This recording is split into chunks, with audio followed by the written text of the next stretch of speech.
Então, eu queria propor isso, Rivane, da gente poder ir conversando num formato muito livre, que inclua, inclusive, a possibilidade de rechaço de perguntas. Assim, essa pergunta eu não quero responder. Espaço de liberdade, exercício experimental da liberdade, como dizia Mário Pedrosa.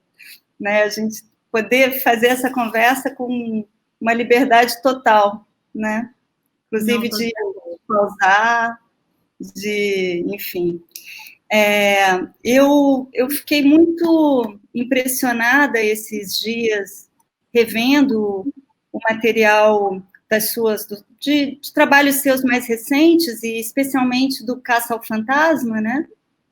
Que está em exposição no Auroras, com o que eu vou chamar de uma articulação que me parece muito, muito forte no seu trabalho, talvez desde sempre no seu trabalho, mas que vai se tornando talvez mais explícita nas últimas obras, essa articulação muito estreita entre o singular e o plural, o que seria considerado habitualmente íntimo, né, do domínio do íntimo, articulado com o coletivo de saída, numa reflexão muito sofisticada das relações entre eu e outro, né, que, enfim, sem dúvida, coloca o seu trabalho numa linhagem, né, a partir das derivações neoconcretas, especialmente de Lygia Clark, Lígia Pape, Hélio Oiticica, nessa chave de uma reflexão, ação, proposições, né, que explorem e tragam em chave ética o domínio do outro como constitutivo de si, e essa exploração como uma reflexão que a própria arte, o domínio da arte, explora e promove, né, experiências entre eu e outro, como aquilo de que se trata na arte.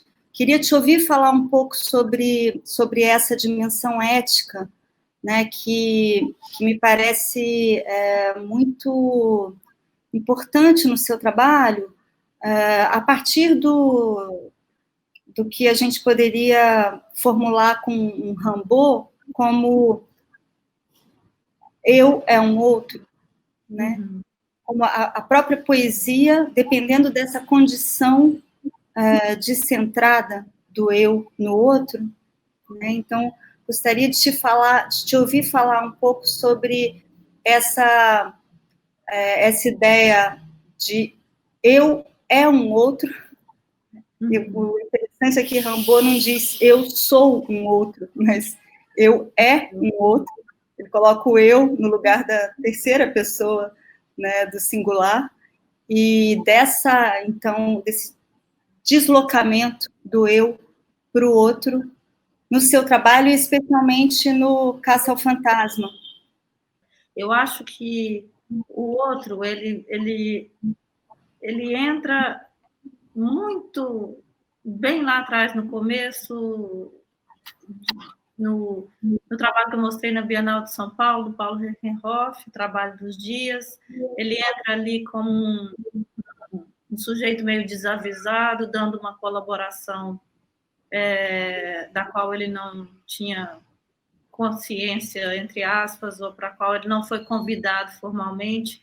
O outro entra ali, depois ele vai entrando de outro jeito em vários trabalhos, e eu acho que a questão ética ela foi se colocando um pouco particularmente em cada situação, e é sempre uma questão muito difícil para mim de lidar com essa convocatória do outro, porque às vezes eu acho que eu estou sendo generosa, às vezes eu acho que eu estou sendo invasiva, às vezes, sabe, varia muito dentro de mim. Esse outro, ele me incomoda muito, porque eu não sei até onde eu estou invadindo o outro com as minhas inquietações, ou que eu estou convocando esse sujeito também para para que ele pense sobre ele. Então, assim, mas eu vejo que isso varia muito de situação para situação, de trabalho para trabalho. E acho que depois de tantas convocatórias, eu me acalmei um pouco, assim, também, de não me cobrar muito, de tentar responder sempre qual foi a experiência, assim, se essa experiência foi realmente uma troca, se ela foi mais para o meu lado, ou se ela foi para os dois lados, se ela foi equilibrada, se ela foi desequilibrada. Eu parei de sofrer um pouco com isso, ou pelo menos tentar diminuir esse sofrimento em relação a essa questão ética do outro. No caso do fantasma, particularmente, eu até te mandei isso por e-mail, mas eu queria te contar essa historinha por aqui, que eu acho que ela vale. Ela vem, o caso do fantasma, o interesse pelo fantasma, ele vem muito sem querer, quer dizer, quando eu fui para Londres, eu começo a me aprofundar na análise. Em Belo Horizonte, eu comecei uma análise lacaniana e em Londres não tem lacanianos. Então, assim, eu consegui encontrar um. Hoje, eu acho que não é a mesma análise lacaniana que a gente tem no Brasil. Não sou eu também autoridade para dizer isso, mas como analisando, eu consigo ver diferenças. Bom, mas tudo, sobretudo pela língua, foi difícil para mim, foi muito sofrido. Mas vem esses vocabulários psicanalíticos entram, e especialmente os de Lacan. Então, o fantasma estava rondando por ali e a gente se mudou para uma casa assim de 3 andares empilhados, bem vertical a casa. E a Hannah, minha filha, tinha 5 anos, eu acho, nessa época. Eu lendo Freud, tudo muito assim, meio diletante, mas lendo ali, deixando aquele vocabulário entrar. E ela, de noite, começou a ir para o nosso quarto, que viu um fantasma. De um andar para o outro, que ela enxergava um fantasma. E dali eu fui perguntando para ela, disse, mas como que isso se chama seu fantasma? Aí ela disse, Tatá. Eu falei, quantos anos ele tem, de onde ele vem, que ele fala? E a gente foi conversando e eu fui pensando, acho que na medida em que a gente der corpo, nome, origem para esse fantasma, ele vai se desfazer. E ali a gente ficou brincando, voltando para casa com o Theo e tal, a gente resolveu fazer um passaporte para o fantasma. Então a gente deu nome, origem, palavras que podiam ativar ou desativar o fantasma. Eles me ajudaram a elaborar o passaporte do fantasma também. Né? O que seria importante de entrar para identificar o fantasma. Então, ali começa uma certa brincadeira lúdica, como entra também o trabalho do nome do medo. Entra ali, começa, acho que não, a falta de distinção também entre casa e ateliê, e eu ficando em casa com as crianças, aquilo virou um bololô todo. E na época eu me questionava também muito a relação ética minha em relação aos filhos. Isso eu levava muito para análise. Que direito tem eu, como mãe, de fazer uma abordagem do fantasma de uma filha? Me preocupava, sabe? E o analista me dizia, mas escuta, o que você está fazendo é uma coisa muito lúdica. Você está numa situação de brincadeira para tentar aliviar um sofrimento que você vê na sua filha. Então, isso me dava força para eu continuar as investidas lúdicas.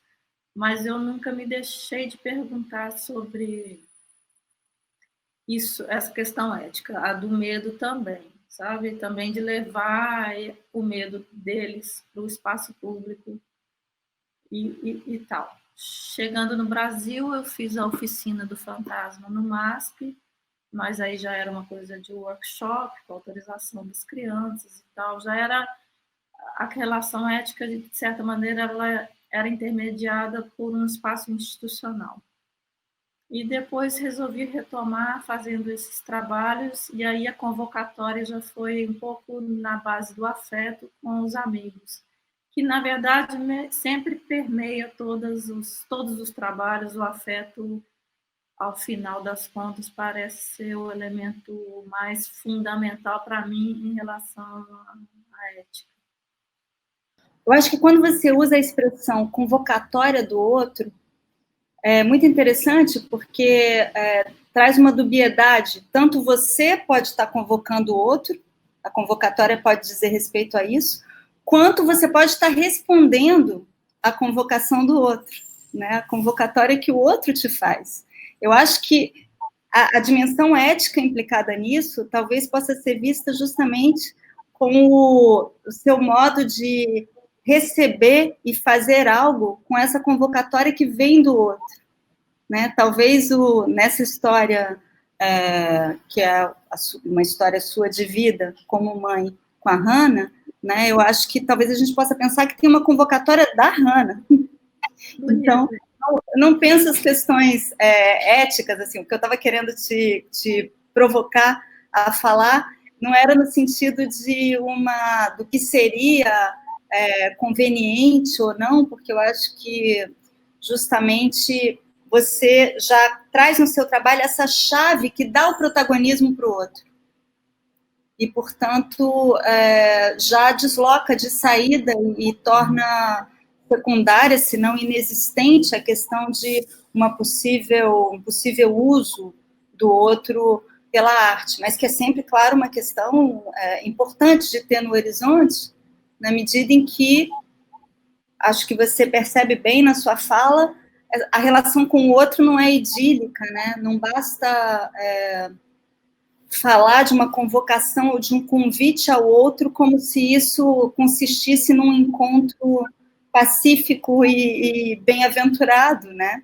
Eu acho que tem um sofrimento aí, um incômodo, como você diz, que parece constitutivo também do trabalho, né? Isso é bem forte, porque eu estou chamando de ético um giro que talvez a gente possa aproximar da clínica, mas num sentido ampliado. Eu quero evitar, a todo preço, usar o termo terapêutico, porque eu acho que ele é muito pobre diante daquilo de que se trata, né? Eu não acho que se trate de uma visada, um objetivo terapêutico, nem mesmo, talvez, com a Hannah, eu diria, mas de um olhar clínico ou uma escuta. Num dado momento você fala de escuta, agora eu não me lembro onde, nos textos, no material que você me enviou, eu acho que tem uma dimensão da escuta, né, do que se passa na vida, que você convoca, traz, ou talvez você seja convocada por isso a trazer para o domínio do seu trabalho e declinar de uma forma ética na medida em que a escuta do outro está em primeiro plano, né? E nesse sentido, eu queria te perguntar sobre a sua relação com a psicanálise. Me parece que, longe de ser uma espécie de influência da psicanálise, um uso também da psicanálise, né, da teoria, do vocabulário psicanalítico, com outros fins que seriam artísticos, eu acho que você traz a psicanálise num diálogo na medida em que a psicanálise está na vida, está na sua vida, sem dúvida, singularmente, como você diz, mas também o ponto, né, de interesse, de regulação da própria teoria e da clínica psicanalítica está na vida. Né? De alguma maneira, se trata, talvez, é a questão que eu queria te colocar, se você concorda com isso, com essa ideia de que se trataria de trazer no seu trabalho, de explorar no seu trabalho, declinar no seu trabalho, uma dimensão poética e que também é política, na medida em que, por exemplo, falando do Nome do Medo, né, dessa exposição de 2017, que foi feita em 2017 no Rio, mas me parece que houve alguma outra versão, não foi? Do Nome do Medo? Ela começa em Londres e vai para o Rio. Aqui são as capas. Depois ela transmuta e vira Alegoria do Medo, que são com as projeções. Isso. Na sua conversa com a Lisete Lanhado, né, que foi a curadora do Nome do Medo, que está no catálogo, vocês tratam dessa questão de como seria, eventualmente, distintos os medos, né, de uma criança em um país em relação às crianças de outro país. Você se pergunta nessa conversa quais seriam os medos de uma criança indígena, por exemplo. E aí eu acho que você faz um giro muito interessante, muito importante, porque você diz assim, que em vez de se perguntar como seria o medo para uma criança indígena, né, seria necessário formular a pergunta de uma outra maneira. A pergunta seria: quais os mecanismos de terror usados por um determinado governo para a manutenção do controle dentro da sociedade? Então, isso que é o singular, o medo de cada criança, gerando eventualmente desenhos que vão se declinar a partir da sua mão, da sua concepção, vão se declinar em projeções ou em capas, mas a singularidade do medo de cada criança, das suas imagens, das palavras, do nome que essa criança dá para esse medo, né? Você, ao mesmo tempo, está dando um lugar, uma escuta para essa singularidade, mas sem perder de vista, talvez, essa dimensão política, né, do que, de quais são os dispositivos que conformam socialmente isso que incide em cada criança de modo particular. Nesse sentido, eu acho que, se a gente usa o termo clínica, talvez isso tenda a trazer a ideia de que se circunscreve num domínio mais íntimo, né, quando, na verdade, se trata eticamente, me parece, de articular o singular em termos artísticos, tendo no horizonte essa dimensão política. Né? E, nesse sentido, você não estaria se interessando pelas crianças de um modo, enfim, que circunscreveria esses trabalhos no universo infantil, né? Nem tampouco circunscreveria a questão na sua experiência de vida como mãe, mas seria trazer a criança como uma potência de investigação, na potência de investigação que escutar as crianças nos permite entender numa dimensão política mais ampla. Como as crianças, como o medo da criança pode nos ensinar sobre essa poesia entre medo e brincadeira, entre violência e prazer, que é o que a arte explora também, e como não deixar de ouvir as ressonâncias dos dispositivos políticos que estão implicados e que determinam, de modo complexo, a singularidade que a gente não deixa de ouvir, né? É nesse sentido que eu queria te perguntar sobre essa dimensão ética ou clínica do trabalho, que me parece ir além de uma questão da relação do convite em si, do uso, né, da participação de crianças, do público, etc., porque tem todo um entretecer entre os seus gestos e os das crianças, no caso desses trabalhos com crianças, por exemplo, que de saída coloca o trabalho numa dimensão coletiva, mas na qual se trata de ouvir e dar lugar, dar espaço para uma singularidade. O que você acha disso? Enquanto você falava, agora no final, eu sou muito grata a Sueli Ronick, porque... Pernilongo aqui.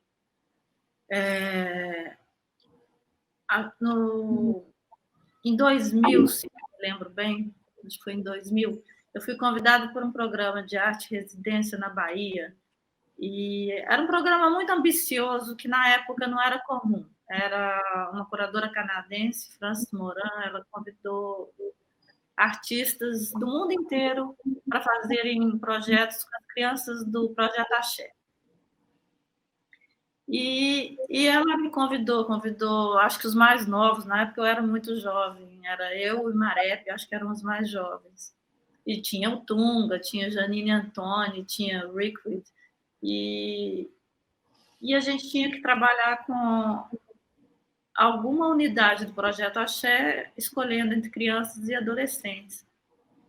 E foi uma experiência muito forte para mim, porque eu escolhi trabalhar com adolescentes do grupo de costura. E aí eu completamente perdida, eu tinha que desenvolver um projeto em um mês, numa situação muito nova para mim, também até então nunca tinha desenvolvido trabalho nenhum com o outro, né? O que eu poderia acrescentar para essas meninas que vêm da rua, negras, sofridas, uma alteridade assim muito forte, muito nova para mim.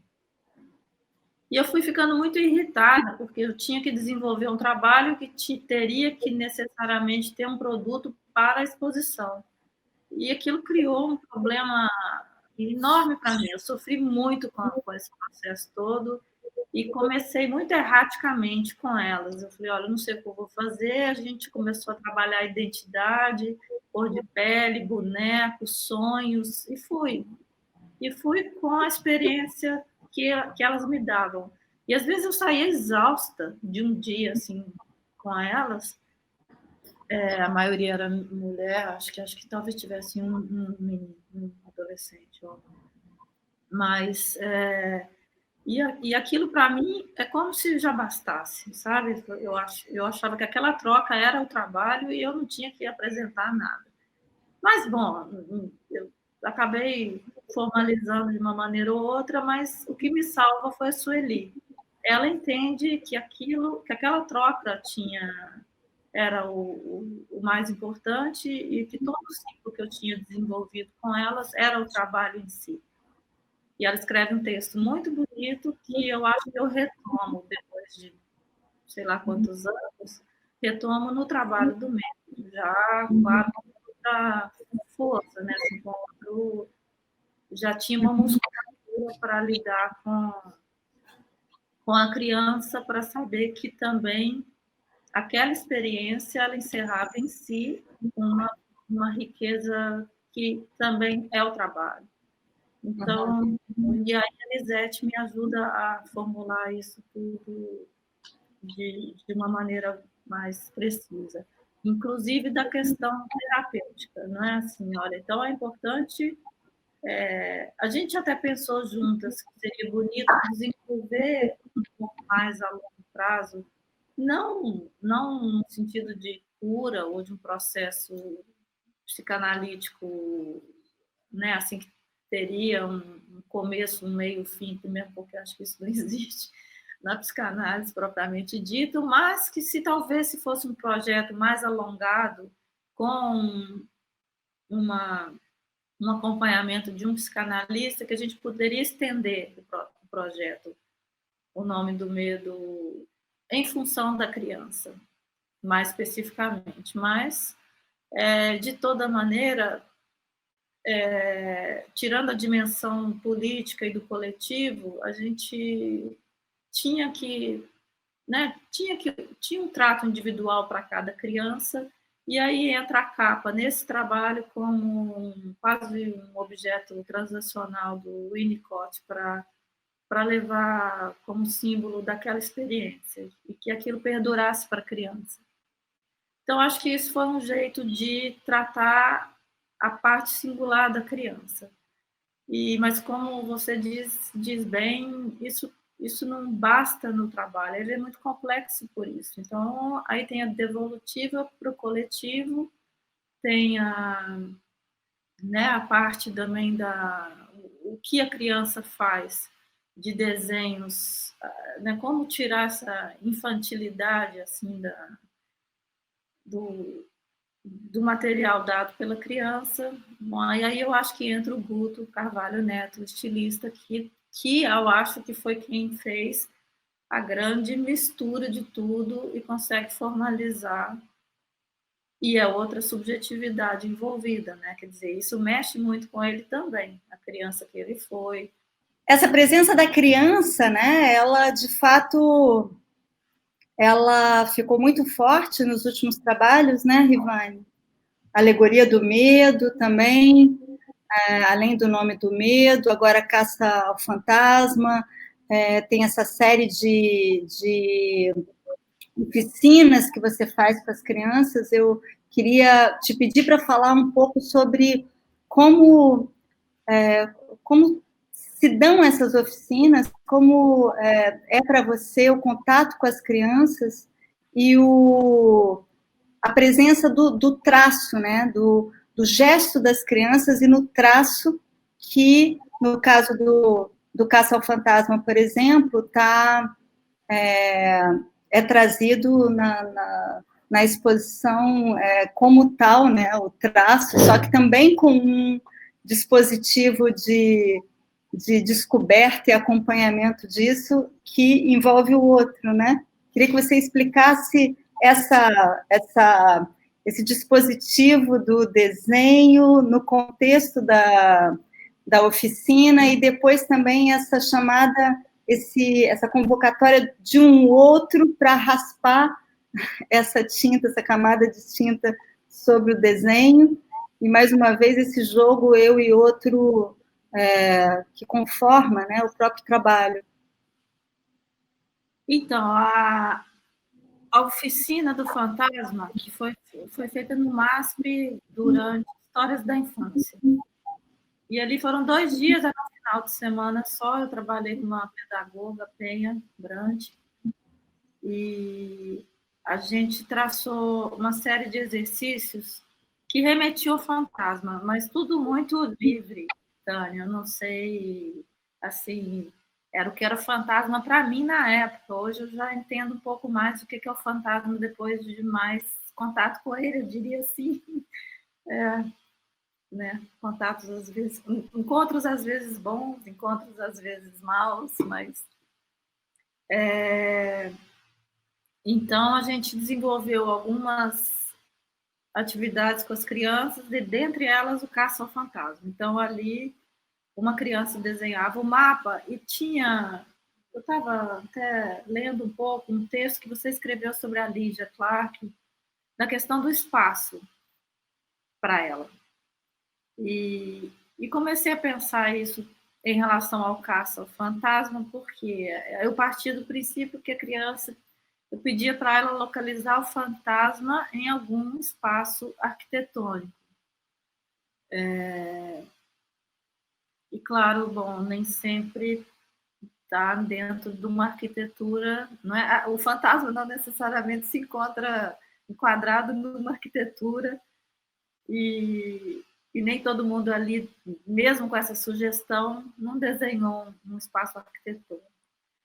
Mas eu penso isso do espaço arquitetônico porque ele volta na Alegoria do Medo, onde eu peço para o Álvaro Razucchi fazer uma arquitetura voltada aos espaços internos da casa, mas eu deixo isso para depois. Então, ali na Oficina do Fantasma, uma criança desenha o mapa, põe o nome do fantasma e no dia seguinte a outra raspa para encontrar o fantasma do colega, a barra, né, da colega. E então tinha essa troca, esse diálogo entre os participantes da oficina.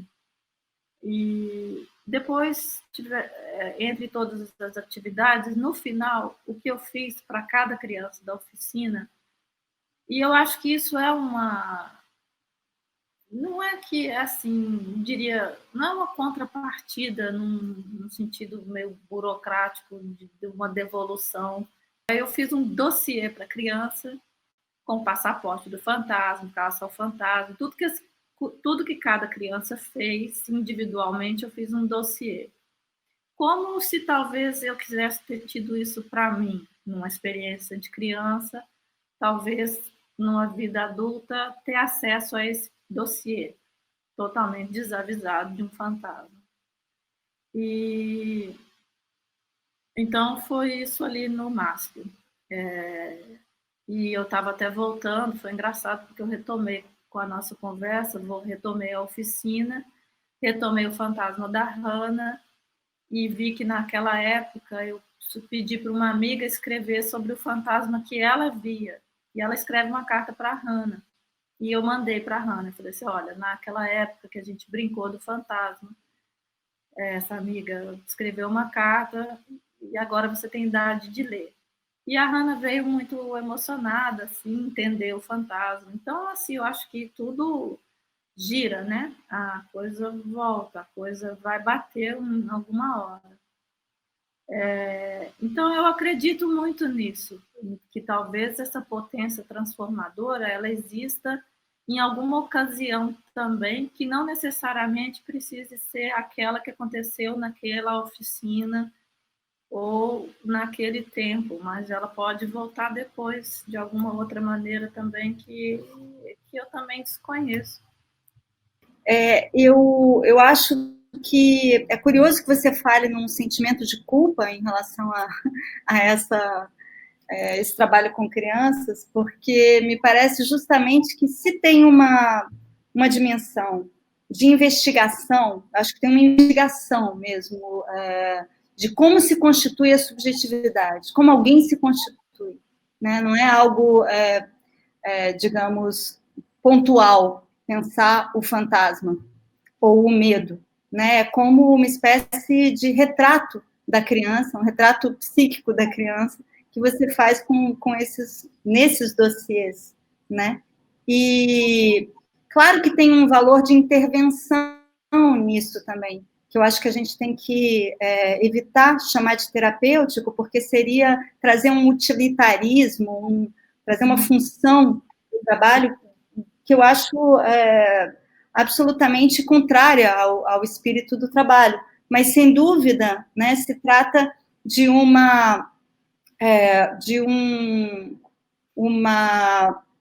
processo que se põe em marcha ali nessas oficinas e que nas exposições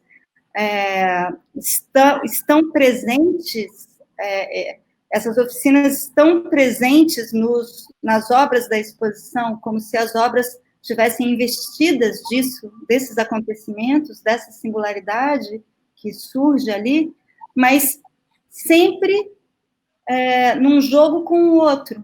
Acho muito bonito isso, de você pensar o espaço pela via cartográfica, o que me parece algo que você pensou a partir do seu encontro com Ferdinand Deligny, né, o educador, filósofo francês, né, ele se dizia educador, mas era um pensador que ficou vários anos esquecido e tem sido, né, republicado nos últimos anos, de 10 anos para cá, e tem sido redescoberto como uma fonte, né, importante para Deleuze e Guattari, como ele foi, e, sobretudo, como alguém que é capaz de pensar, de revirar a ideia, né, de uma terapêutica dos autistas, de uma intervenção clínica com autistas, para uma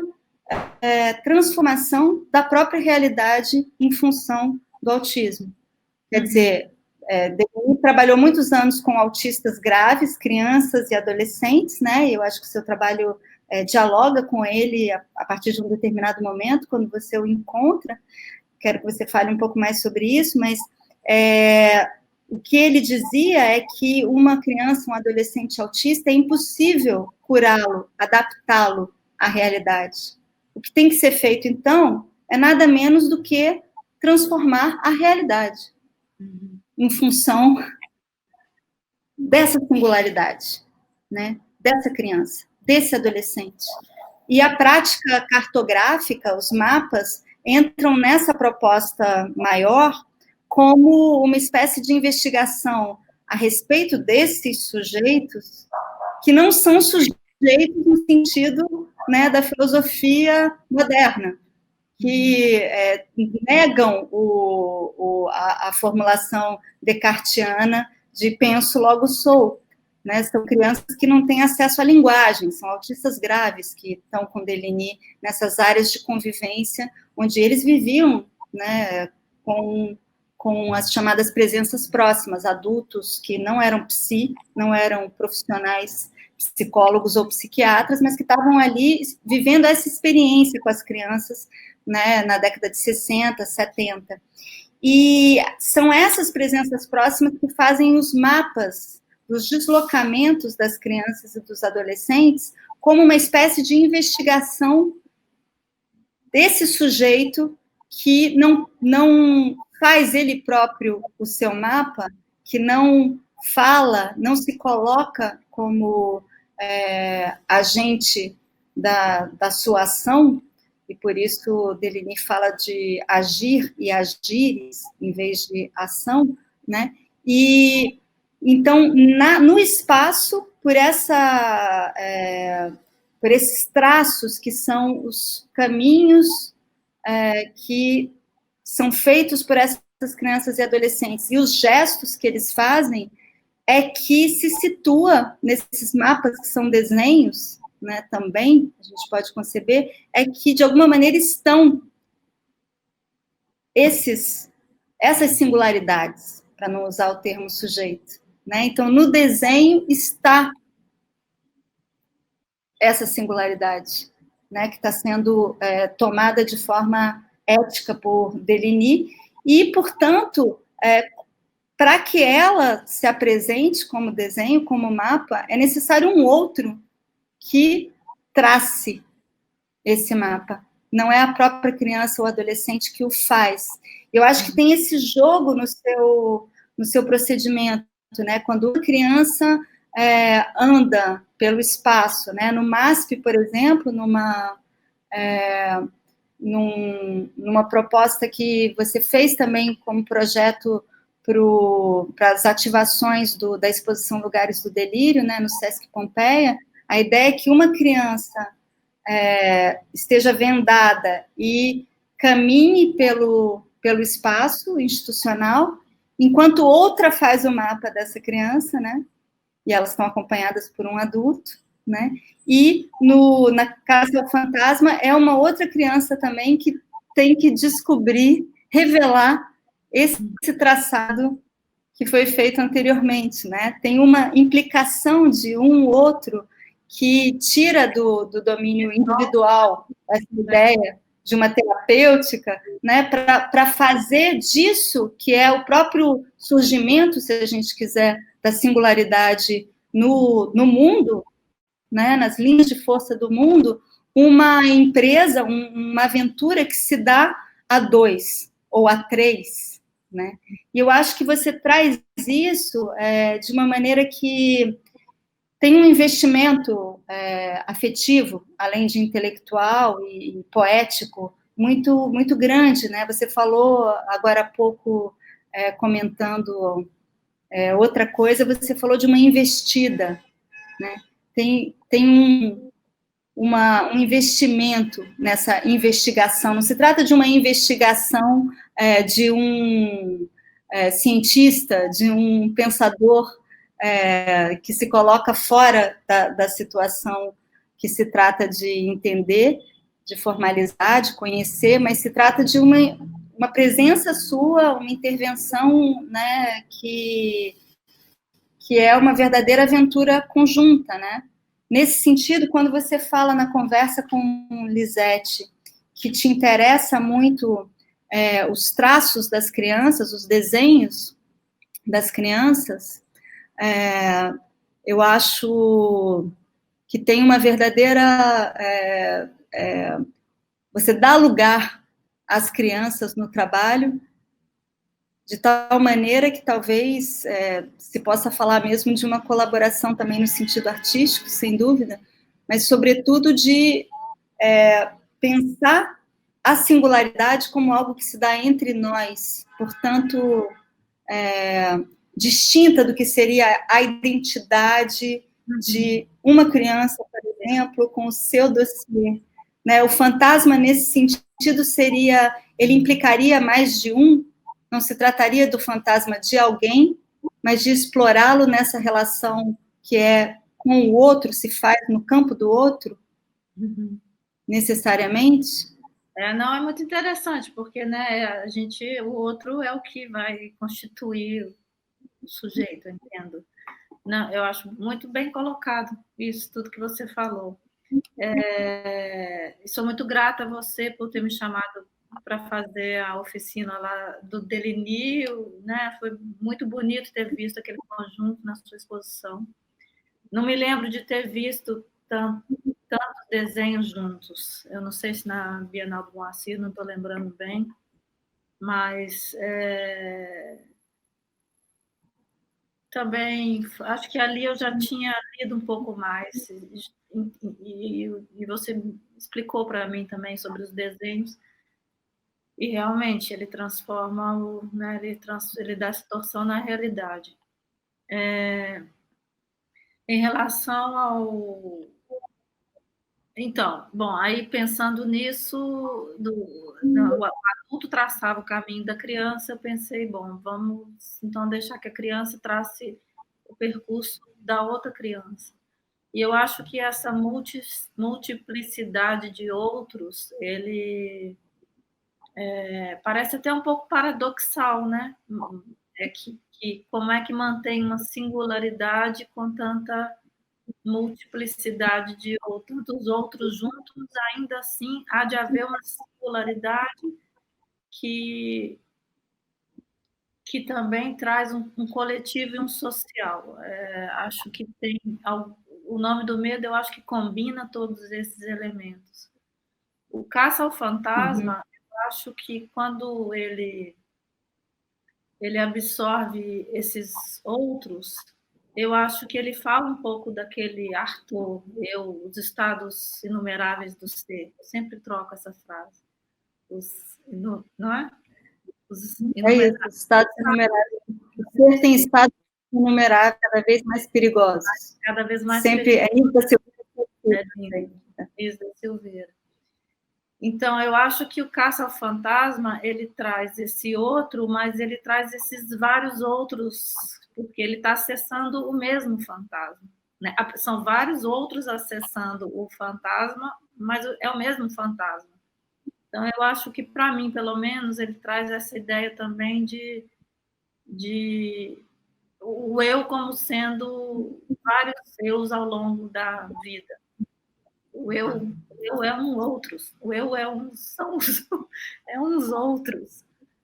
E até mesmo assim da questão do gesto, né? Como que você vai perceber que são vários outros que estão... Você percebe aquilo pelo gesto. O gesto é distinto no Políptico de 6, né? Acho que depois eles vão colocar imagens, fica mais fácil. Mas eu estava pensando isso em relação, por exemplo, à letra. Eu estou num devaneio aqui.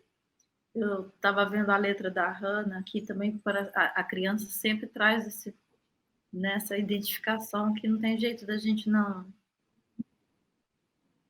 atravessar esses períodos dos filhos. E ela com a letra muito miúda, e eu pensava, puxa, eu já tive essa letra miúda, e hoje eu tenho a letra igual do meu pai, aquilo que quase que você tem um susto, né, psicanalítico, puxa, e agora eu tenho uma letra do meu pai. Eu pensei isso no percurso do fantasma, quer dizer, ali são 6 pessoas diferentes, mas poderia também ser uma pessoa em 6 fases diferentes da vida, acessando o fantasma na repetição. De todo modo, nunca é uma pessoa só, né? Porque, na verdade, você tem o gesto da criança, a caligrafia como desenho, que te interessa muito, né? O traçado, o traço, como uma espécie de mapa, que é um mapa que no espaço materializaria essa singularidade, mas esse gesto, ele se conjuga ao outro gesto, que é o de raspar da outra criança. Né? Esse cruzamento de gestos Eu acho que é fundamental nesse trabalho, e talvez, assim, ele seja uma espécie de modelo também para os outros trabalhos.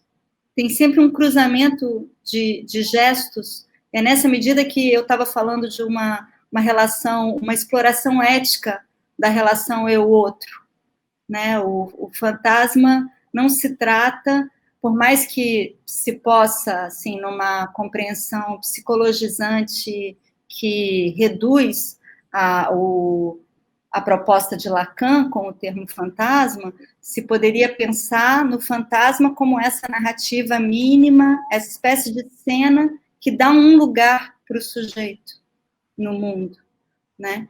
E, inclusive, assim, tem toda uma questão de se a melhor tradução para o português seria fantasma ou fantasia, né? Porque Lacan usa o termo fantasma, mas que é diferente do termo fantôme, em francês, que é o nosso fantasma. Mas eu acho que é interessante também esse deslocamento de termos, né?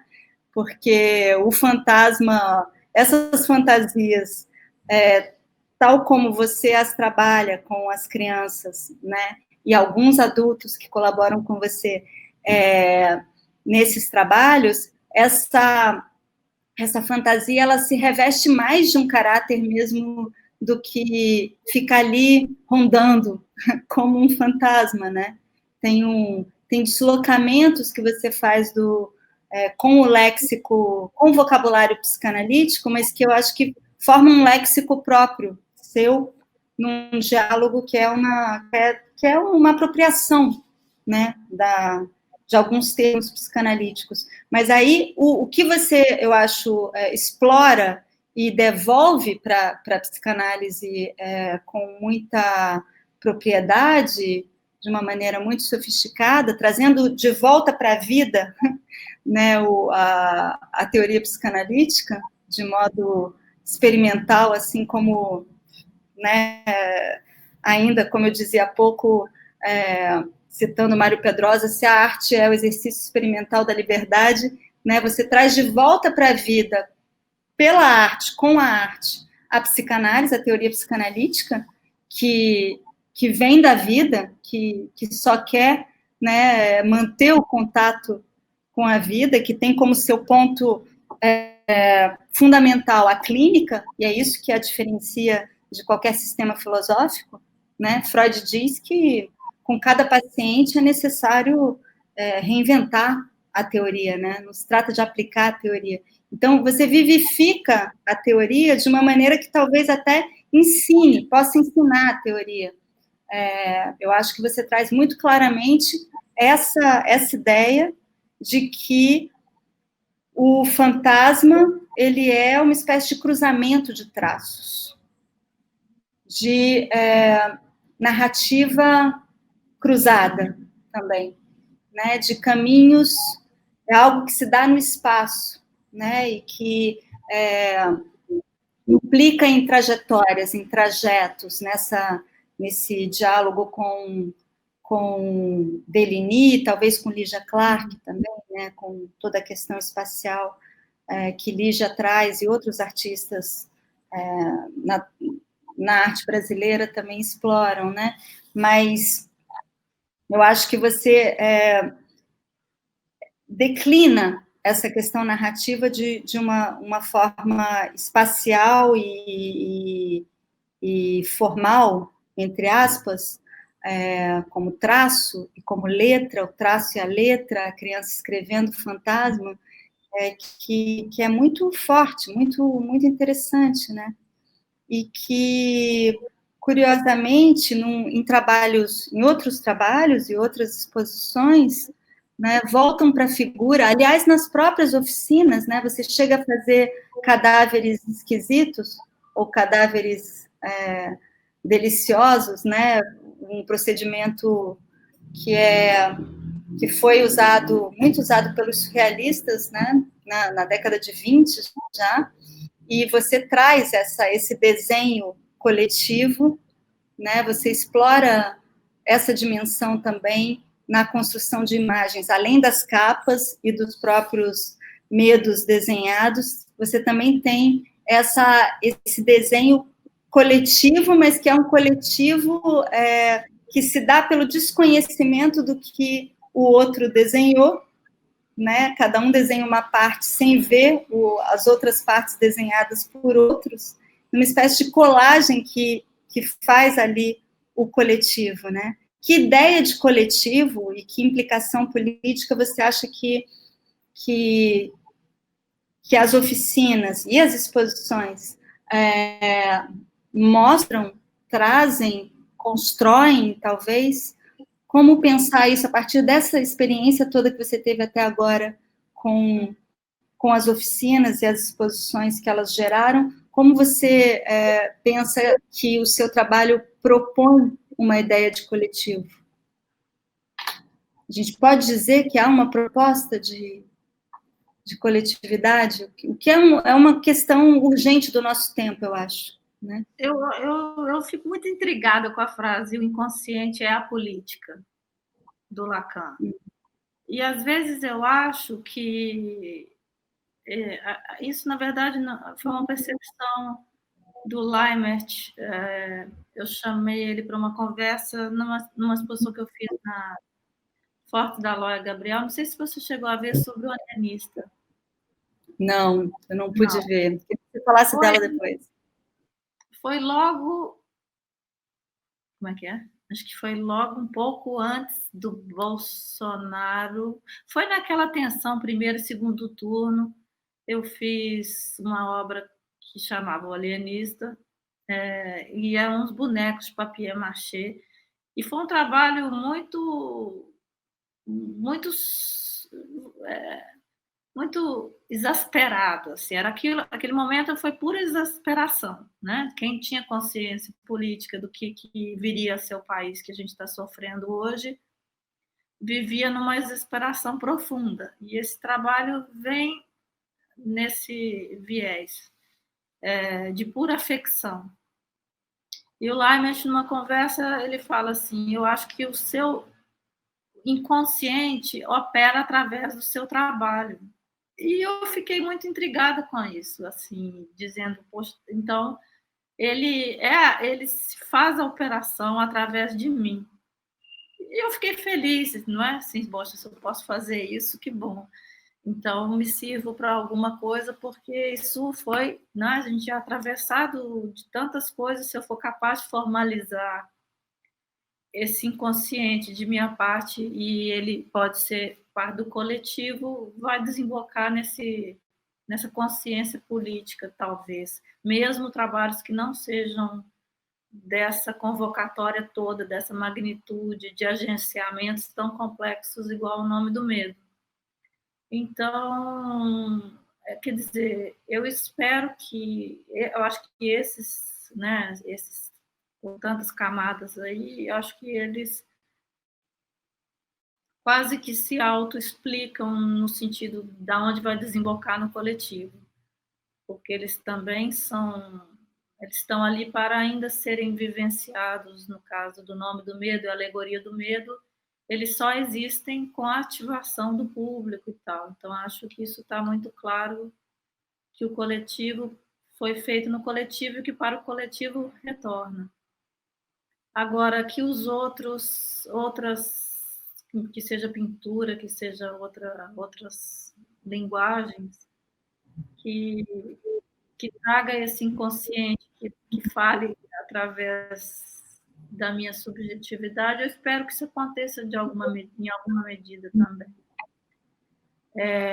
Eu estava até conversando hoje que eu tenho que fazer um press release para a minha mostra em Nova York, que cai toda uma instalação por causa da Covid, porque não tem sentido fazer uma instalação interativa se não tem interação. Então, caiu todo um trabalho, que era a Alegoria do Medo, e eu tive que retomar o medo de outra maneira, que eu não queria que ele saísse da mostra, mas... E estava tentando amarrar conceitualmente a relação entre sexualidade, medo e política. Eu te mandei as imagens de umas tapeçarias que chamam Trópicos, Gozosos Devotos e... Como é que é? Que vem no livro da da Hilda Rios Trópicos. Ai, gente, eu sempre esqueço. Malditos, gozosos e devotos. E devotos, isso. Então, como que a questão da sexualidade foi muito central na definição dessa eleição, não é? E juntando-se ao medo, como que a sexualidade ativada, atrelada ali junto com a moral, ela foi essencial para a definição de uma eleição.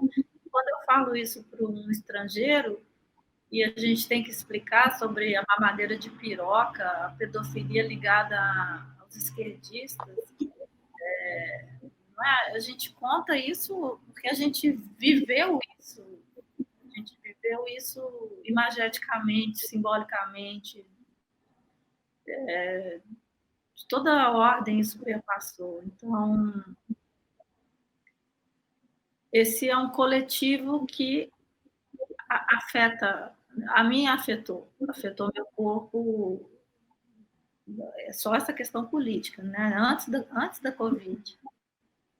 E eu vejo que vem de... Oi? Eu só ia te pedir para falar sobre também a colaboração de artistas têxteis, né, nessa série dos Trópicos Malditos, Gozosos e Devotos. Também tem um lugar do outro, apesar de você ter tido que abrir mão da interatividade, né? Tem, aí já é um comissionamento, mas foi um outro que ele entra com a subjetividade dele ali na trama, e tem todo um simbólico, né, da questão da trama, da tessitude, do tempo e tal, e como que eu tive também que entender que mesmo aquela figuração, ela afetaria o outro que está tecendo. Eu aprendi muito nesse processo com os artistas têxteis, mas e dei a eles assim a liberdade, pedir a eles, eu quero que vocês interpretem o sangue, porque são cenas de cópula assim, brutais, né, mais voltado para a questão do estupro, que por sua vez vem do Nome do Medo, que em uma das capas aparecia a palavra estupro, que aparece nas oficinas, aparece o medo do estupro. E eu fico muito preocupada. Eu falo, Lisete, como que a gente vai colocar a palavra estupro na exposição, para que não antecipe essa palavra para uma criança menor? Isso porque eu preocupada com meus filhos. E tive conversas muito interessantes com a Lisete, que achava minha indagação muito burguesa. Ela dizia, mas escuta, você está preocupada com estupro dentro do seu contexto pequeno burguês, sua filha está totalmente, né, espera-se, razoavelmente protegida desse assunto, mas quem está exposto em outras circunstâncias, isso deve ser antecipado. A gente tem que botar essa palavra na roda.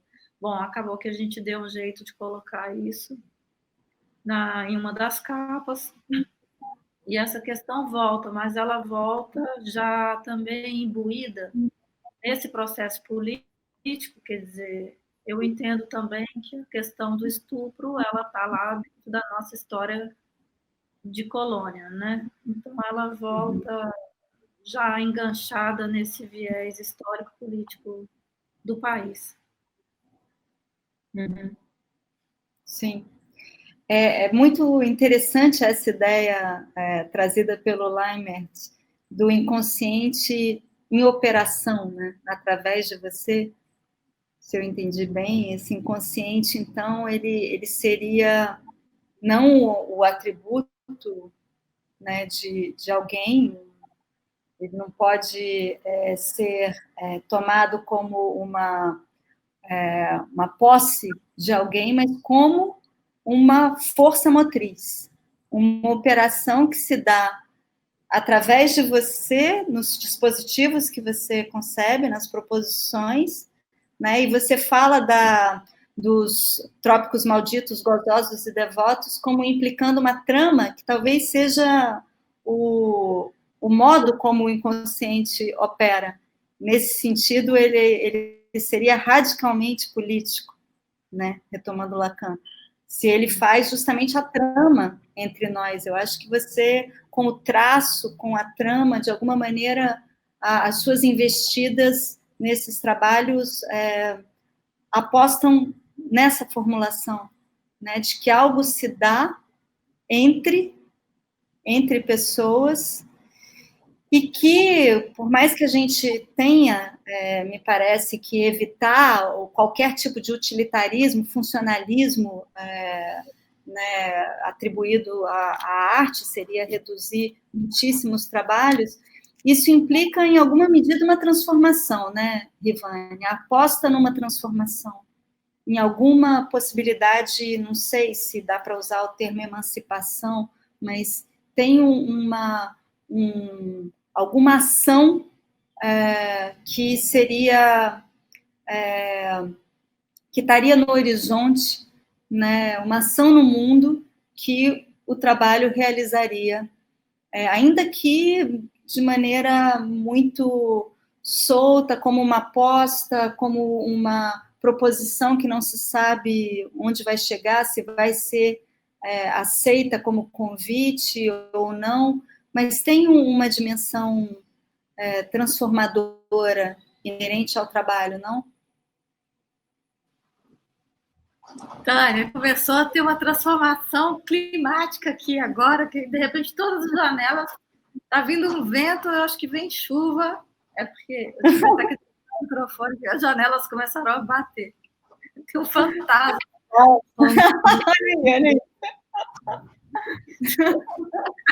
A casa começou a estremecer. Isso que é transformação, hein? Eu dei uma devaneada, eu estava dizendo antes, só retomando um pouco, que os artistas têxteis, eles interpretaram o sangue das poças do estupro. Eu passei a falar do estupro e esqueci de retomar o sangue. Então, cada um tece o sangue nas tapeçarias de uma maneira singular. Não, olha, eu te agradeço muito por você ser muito firme em relação a... Assim, não há pretensão terapêutica nenhuma em nenhum desses trabalhos. Eu acho que você fala isso mais claro do que eu. Te agradeço por pontuar isso, porque não me interessa nem usar da psicanálise, nem que a psicanálise use, por exemplo, do trabalho para nenhuma ilustração de ambas as partes. Um pequeno furacão acontecendo aqui. Eu acho que o processo psicanalítico acontece junto, em paralelo e em diálogo com o processo do trabalho. E, às vezes, eu vejo que o trabalho se antecipa antes do que o trabalho, o processo analítico. Ou não necessariamente. Mas, por exemplo, nessa questão da sexualidade, eles se antecipam um pouco. Não que nenhum dos dois resolvam, mas há um diálogo, eu consigo ir buscar, eu acho que talvez seja isso que o inconsciente faça, talvez ele seja esse mensageiro que vai, volte, e se permita também a brincar, né? Brincar não com...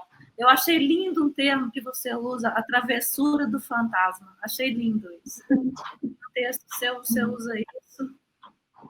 Então, eu acho que tem um pouco do brincar nessas operações, que eu acho que está muito próximo à poesia, não a poética, mas a poesia, que permite que talvez essa convocação do inconsciente do outro também entre, não é?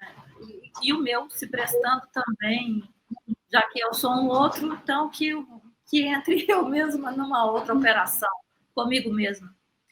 O que talvez, acho que você coloca bem também é que, ao mesmo tempo que há uma...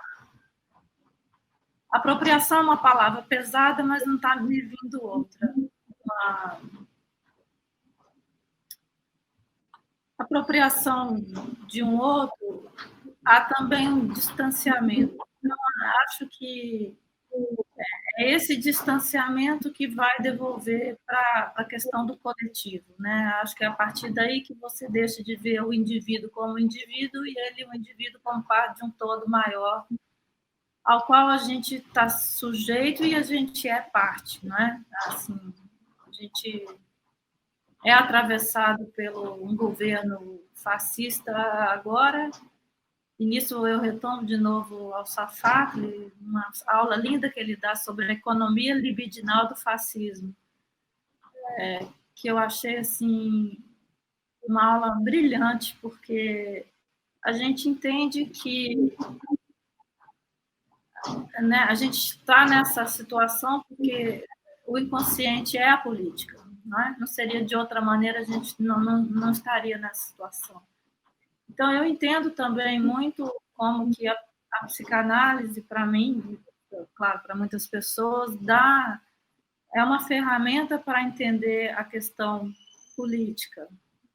Não é? Isso não é uma coisa abstrata, isso é no cotidiano da gente. É eu conversando com a minha mãe, eu conversando com os filhos, eu conversando com com a cunhada, e por aí vai. A gente vê quão profundas são as camadas do que a gente vive hoje, né?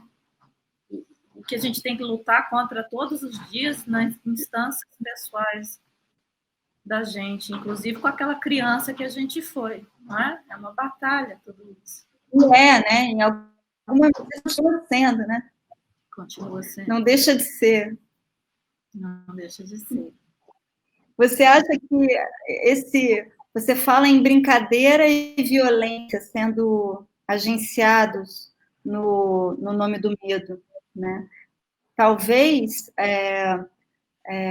conjugar brincadeira e violência seja justamente um agenciamento político, micropolítico, sempre.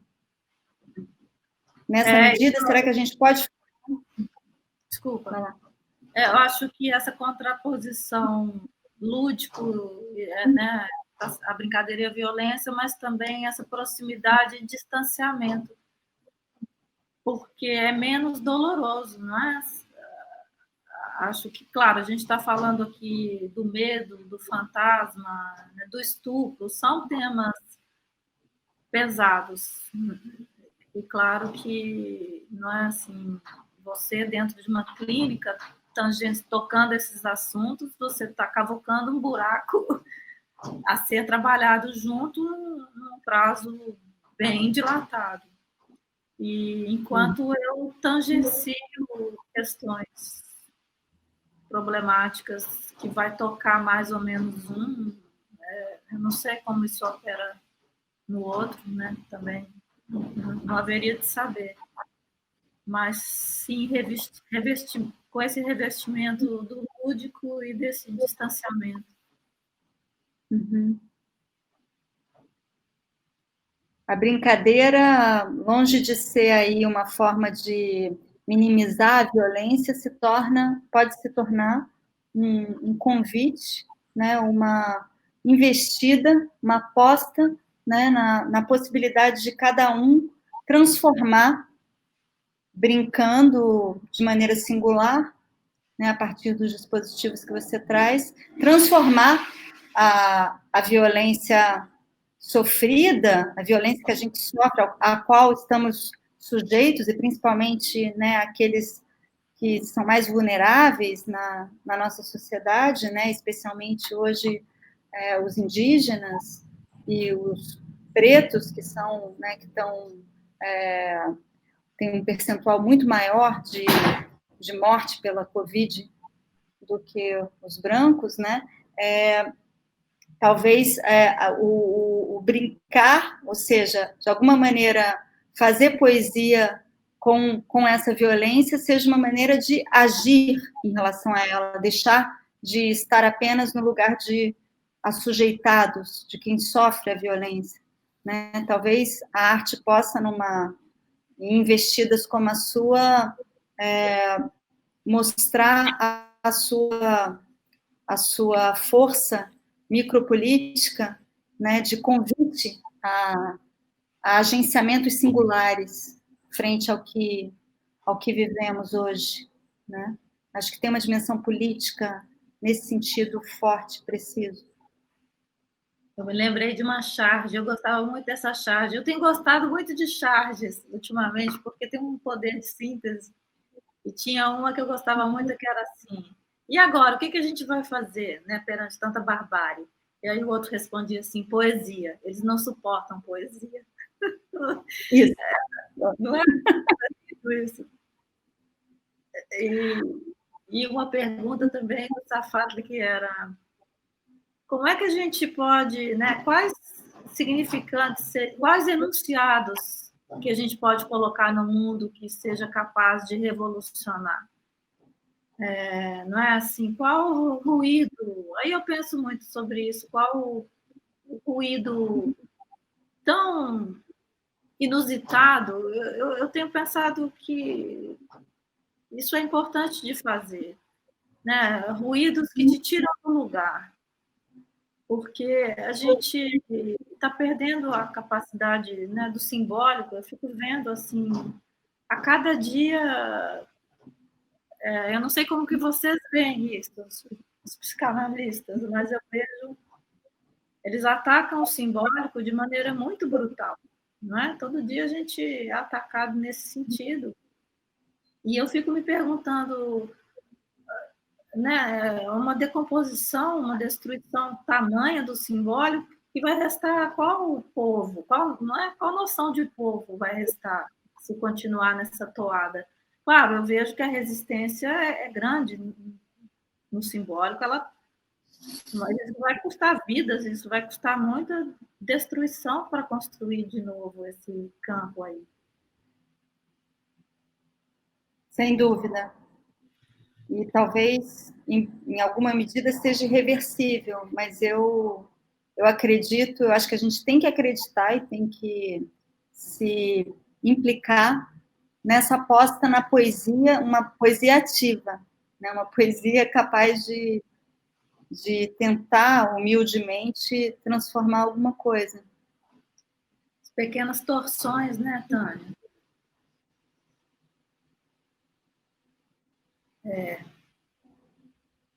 Pequenas, mas quem sabe são centelhas, né? Para alguém, para alguma coisa, né? Me responde uma coisa agora. Eu queria te perguntar uma coisa. O que você...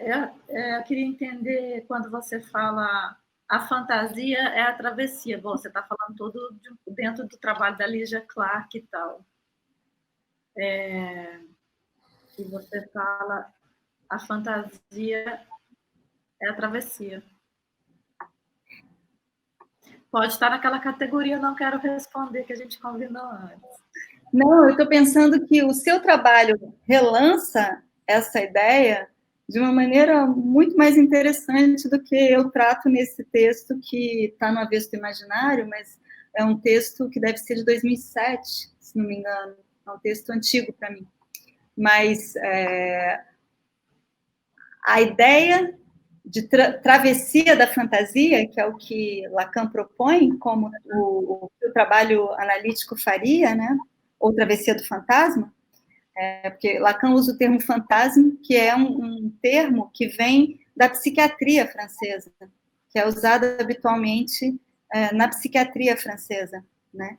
Mas é interessante essa espécie de ruído entre línguas, né, que vai também transformando os conceitos a cada tradução, né?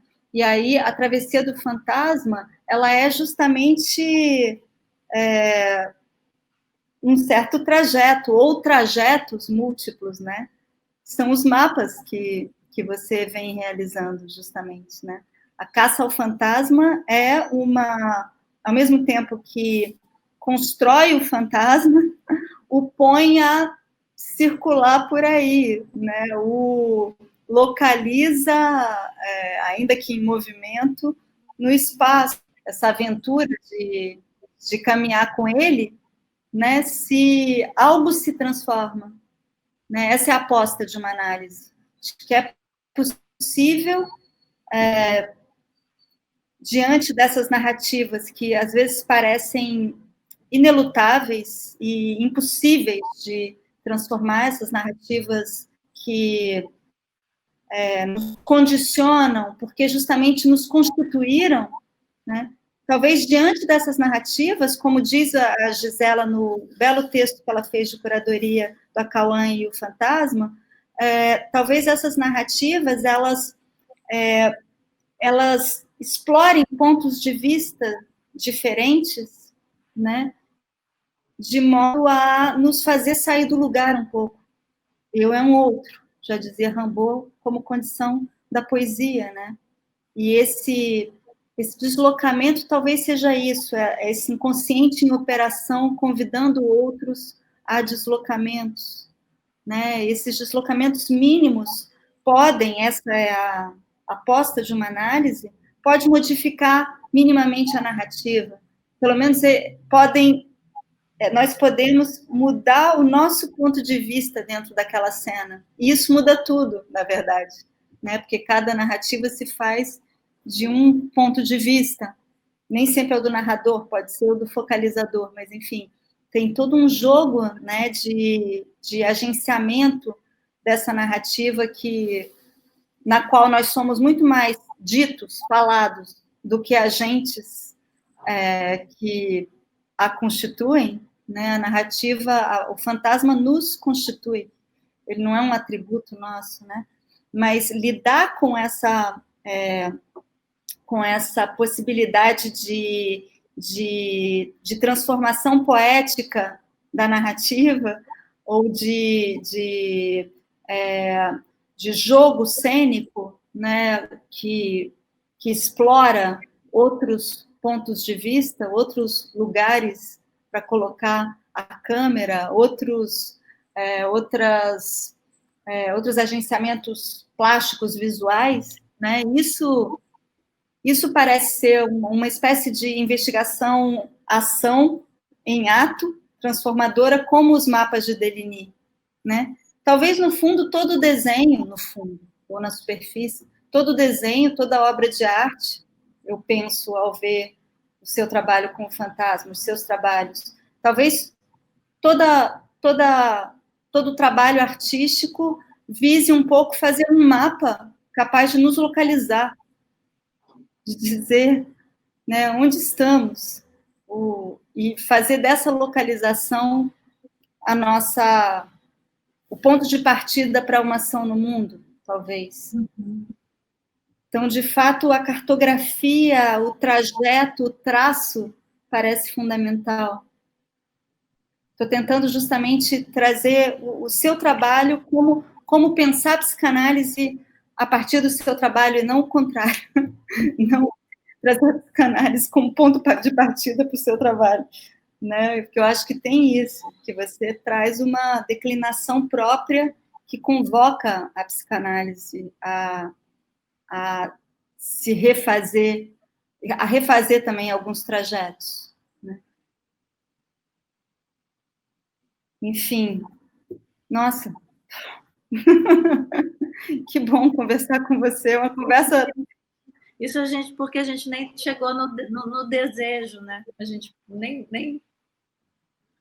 Olha, não sei, talvez a gente esteja se movimentando nele todo o tempo. É verdade. Estamos nele desde o início, né? Desde o início, não é? Deslizando, assim. Porque o termo desejo é fugidio, né? Eu tenho um medo de definições de desejo. Eu acho que é um desses termos que são operadores, que não se deixam definir. Uma espécie de força, talvez como humana, né, de Marcel Mauss, é algo que eu tenho um certo receio de definir, mas eu acho que ele é isso que com o que você contou da conversa com o Leimert, a gente pensou como um inconsciente em operação, né? Como o dispositivo, a agenciadora através da qual o inconsciente se põe em ação entre nós, né? É isso. Uma definição bonita de artista, né?